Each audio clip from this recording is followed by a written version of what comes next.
Yeah, if I don't get it to you in time. Yeah, that works too.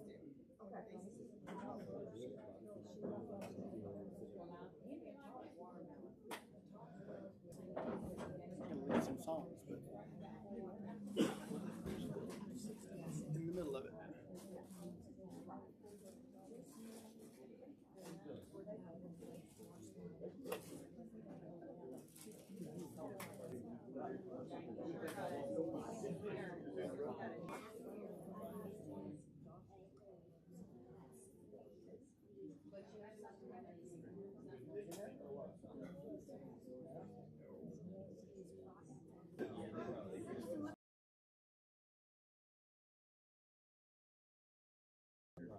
Careful where you walk out that way.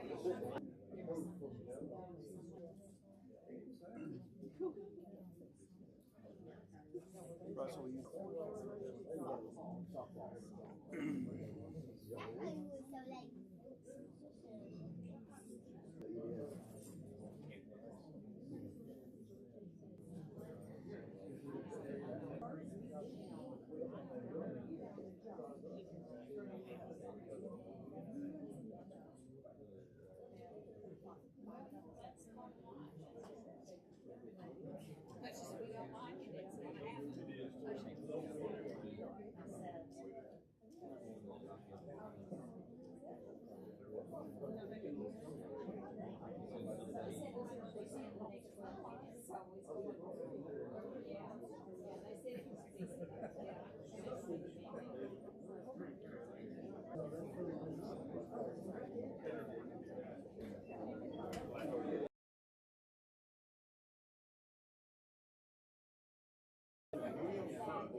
Several boys that are going to be leading singing there, and they're going to lead their songs for you.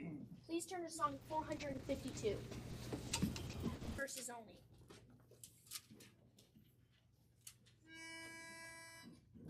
Standing on the promises of Christ, my King, through eternal ages let His praises ring. Glory in the highest I will shout and sing, standing on the promises of God. Standing on the promises, standing on the promises, standing on the promises of God, my Savior. Standing on the promises, standing on the promises. I'm standing on the promises of God.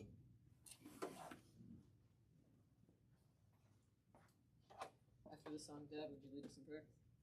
Please turn your songbooks to number 749. 749. We'll be singing the first and last verse.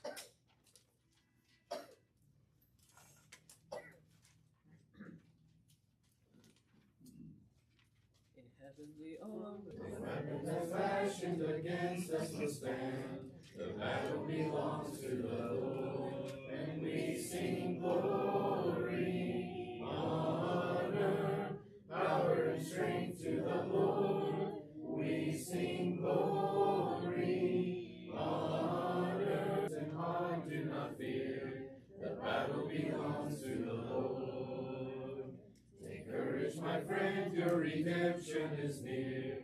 The battle belongs to power and strength to the Lord, and we sing glory, honor, power and strength to the Lord. Thank you so much for tonight. Thank you for the many blessings you put in all of our lives, God. Thank you for the chance we have that we can be here and worship you. God, right now is just a busy time for a lot of us. I pray that you'll preparations for LTC next weekend. I pray that you'll please bless that time. Bless these final preparations. Allow us to, those of us that are going, to be able to get there safely and have a wonderful time fellowshipping with each other. God, right now as we spend time in worship and singing praise and to you and listening to word from a message from your word, I pray that you please help us to be able to take with us what it is that you want us to learn, and help us to always constantly be doing whatever we can to strive to live a life that brings you glory and honor. In Jesus' name I pray. Amen. Please turn your songbooks to song number 915. 915. We will be singing the first and last verses of this song.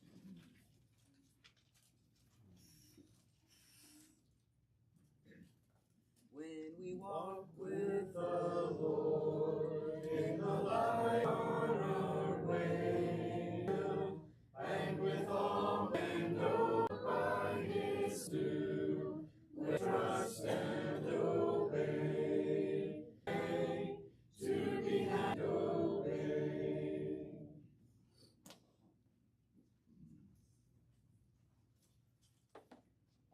555, seek ye first, verses 1 and 2.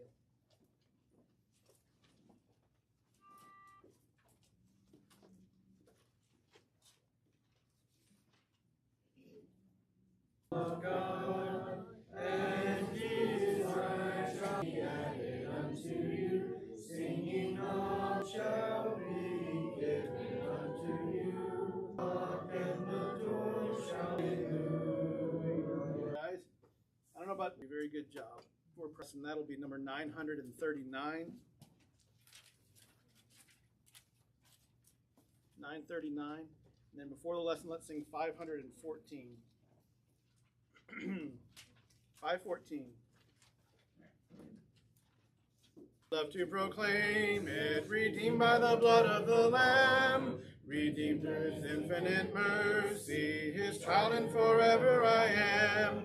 Redeemed, redeemed, redeemed by the blood of the Lamb, forever I am. Redeemed and so happy in Jesus, no language my rapture can tell. I know that the light of His presence with me doth continually dwell.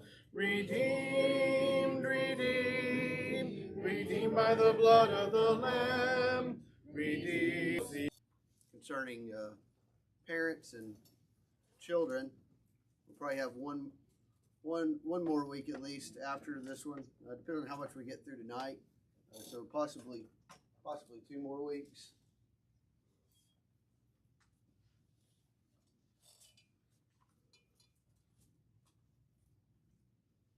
Or hear about it, and maybe it bugs you. It might not bug you like it bugs me, but to hear, I can remember what it was like to be in my 30s a few months ago. But and they'll say something along the lines that they don't want to adult today, or they don't like adulting. Have y'all seen that before? Maybe it bugs you. I don't know, because the idea of adulting isn't necessarily a thing. It is that you're an adult, so you need to act and not take on those responsibilities. Invented. The idea of people just being parents was an invented idea. It came along with different types of child psychology and things like that, and how to raise children and things along those lines. And some, of course, didn't, and some did. You do the parenting things, or just a parent. When you have kids, parenting is not something that you, and to think that we've all made some mistakes, right? We can all look back and we can say, I didn't handle that situation the way that I should have. I think it's important to think about it that way too, because oftentimes I hear people say when their kids have gone off the deep end, you know, we've done everything and we've done everything right. Well, wow, you know, that's a pretty bold statement, right? To say that you've done everything right. We are human. We make mistakes. Sometimes our emotions get the best of us. Sometimes our lack of knowledge gets the best of us. Sometimes our lack of focus. Those types of issues all hinder us at times from being what we should be as parents. Now, the where I'd like to take that is we have basically, looking at this room, we have those who are in the middle of it right now and those who have done this already. I will say that in my life, I've benefited greatly from the ones who have been through it already. And then to hear somebody say that, to hear what they say that they did do, that they thought was effective, means a lot as well. Just not as if I or if you have done everything completely right, but to step back and say, guess what? Type of confidence about it and discuss it. So what we're going to talk about, there's 6 different areas, a little bit isolated into see it all together. But verse 1 of Ephesians 6 says, promise that it may provoke your children to anger, but bring them up in the discipline and instruction of the Lord. So this, of course, is a classic passage of scripture that we turn into Colossians 3. Some of the thoughts that I have will be brought from there as well, although it's very similar. This comes in a worship set, why Paul inserts that in here and what we should take away from that. The fact who provoke their children, and then finally what it means to nourish your child instead of provoke. So we're going to look at both sides of that. The marriage relationship. Now, the Bible and God especially, God is a God of order, right? So he made in the garden, going back to some of our previous lessons, he made Adam, and then he made Eve out of Adam. So we have an order there. We have a headship and a one who is the helpmate. Then they took the command to be fruitful and multiply, and they had children. That order means something, and we can even see it when we look at this quote from the 10 Commandments, right? That children are to honor their father and mother. There's an order to what God has here. But I think it's important that that when we talk about raising children, that we first emphasize is the marriage relationship where it needs to be. Why is that so important to raising children? That the marriage relationship comes first.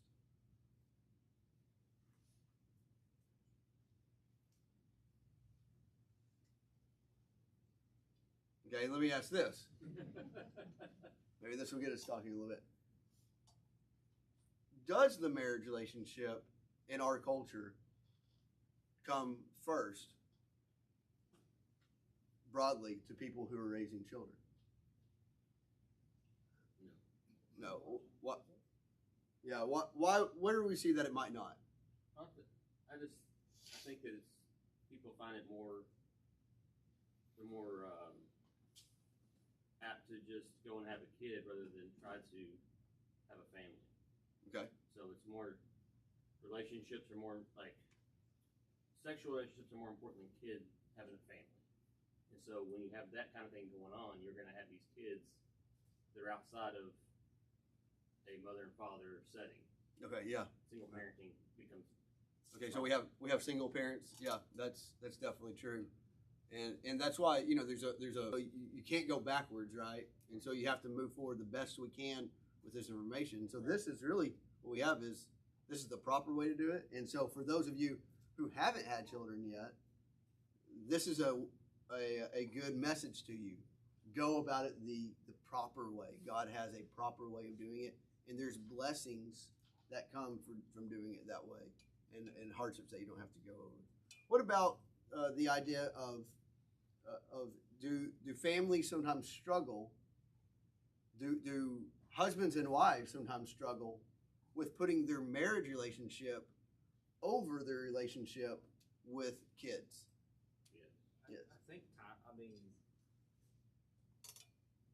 our culture contributes, of course, but, in every culture, the aspect that you go through different seasons, even in your family's life, there are times where it's a lot more difficult to work on specific things in the marriage than it would, like, we would say not BC, but BK.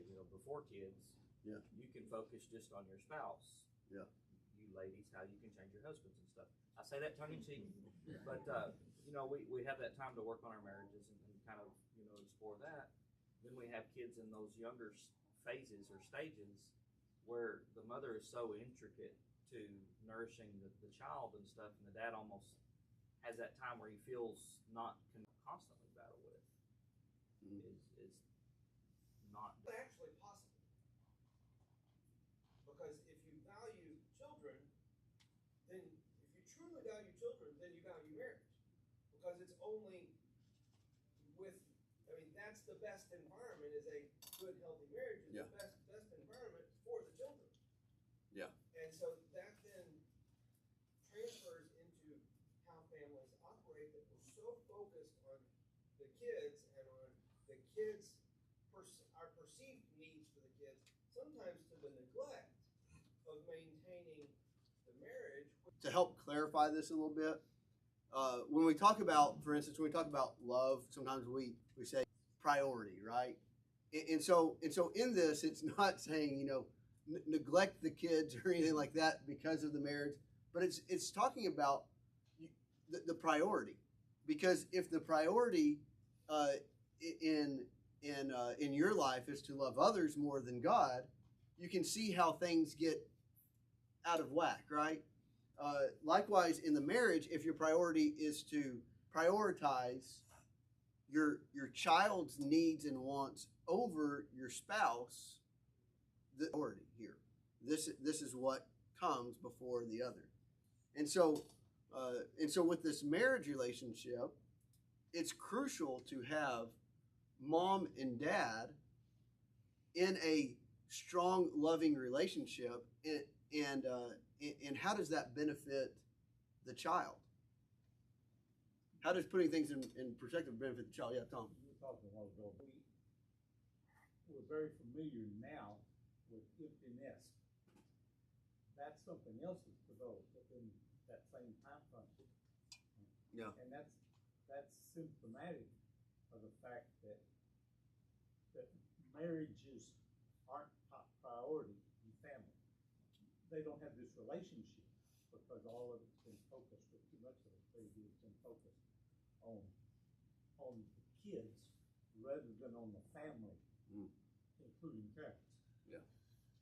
And I think those three things have kind of gone hand in hand over the last few decades at least. Yeah, and you know, along that line, I will say that something that having this priority right first helps your child when they're married, because the parents understand their role within that marriage, that new marriage, rather than trying to say, I'm going to try to fight and grab my child back, as we see a lot of struggles in early marriages, that they struggle with in-laws and their own parents, and how to navigate that relationship.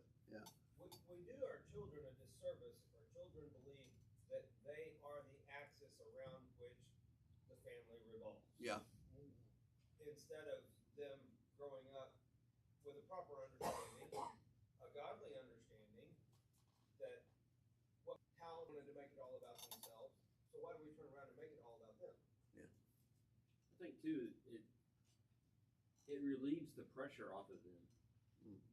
When they feel like if mom and dad are upset, it's because of me, or they're fighting over me because I did something wrong, that puts the pressure on them instead of the parents being able to say, you can add to, you can help with, but you are not the reason. You know, it makes it to where they can understand that we all have influence over two people, but we can't control how that person reacts. Mm-hmm. So because you misbehave doesn't mean dad gets to be mean and yell and scream. But when I misbehave, there will be a consequence that can infect the whole family. You know, whatever that is. Yeah. And keep it from being, I don't know, they can help the family develop in the sense of community, and that idea of the way the church is supposed to be as a body. The family is kind of the beginning of all that, the crust, I don't know, the beginning of all that. And then, but if they don't get a good understanding of family, mom and dad being true parents and not just figureheads, then their whole life they're questioning who's in charge of what. Where is my boundary at? Yeah. Does anybody have control over anything? That's a good point. Yeah. I kind of wonder, and I know that I might not feel comfortable speaking up, but I kind of wonder what some of the young people here tonight think about this discussion. What's going through your mind? I mean, you're welcome to speak up always, but just kind of wonder what your thoughts are, and I hope that you're hearing this right. That we're not saying parents, put your children, down or whatever, but we are saying that we want you to understand as well that mom and dad look around and you can see how much comes out of a parent being divorced or a parent being gone without their whole life, and so there is a great benefit in God's wisdom to doing things in God's way and putting things in the right order. But, go ahead. And for the fathers out there, we have a very dangerous and powerful role. That child will have to relearn it to have a relationship with God. Yeah. It's powerful in the sense that if you're good at it, if you do your best and show them God's love, the disciplined love, that child has a head start in life because they understand that God is the Father. I know when I was growing up, I had a very, very dear friend, and her parents did not have a good relationship. And she could do anything she wanted to because her parents were so involved with their lives that they didn't take care of. She says, I wish my parents cared enough to make rules for me. She said, my parents don't care. Yeah. And so that it made a big impression on me because I thought, my parents are so strict and all this, but then I realized it was because they cared that they were that way. Yeah, very good, Jeannie. Yeah, and I'll challenge parents those of you who are going through it right now to make sure that whatever choices you are making, and I know each other every time that a kid asks a question, but on some of the bigger things, it is important that you are united in that, and that your kids know that when I ask this type of question, mom and dad are going to go talk behind closed doors without me, and they're going to come out with a united decision, and to be united in your parenting. There I go using that word, but to be united in your parenting helps you out too in raising your children, and keeps you from being divided by issues, by having those discussions before and thinking through them together. Some of the comments you made reminded me of a kid in our youth group. He was a senior, and he was telling a story. I don't know if you know this, but sometimes when boys grow into teenagers, they like to kind of try to flex their muscles a little bit and show hey, I'm a man. I can make my own decisions even at ages before they're ready to do that. And he had this boy was telling the story about sometime where his mom was saying something to him, and he's situations. It helps a child who's like what Jeannie was talking about, who will press boundaries and want to press the boundaries in United Front and at home. Now, at chapter 6 and verse 1, what do we see? What's the first word there, at least in my translation? Children, okay? So how would this letter have been, would they have passed it out and read it, or what's the way it's coming to them? Writing this address, who is he expecting to be here listening to it?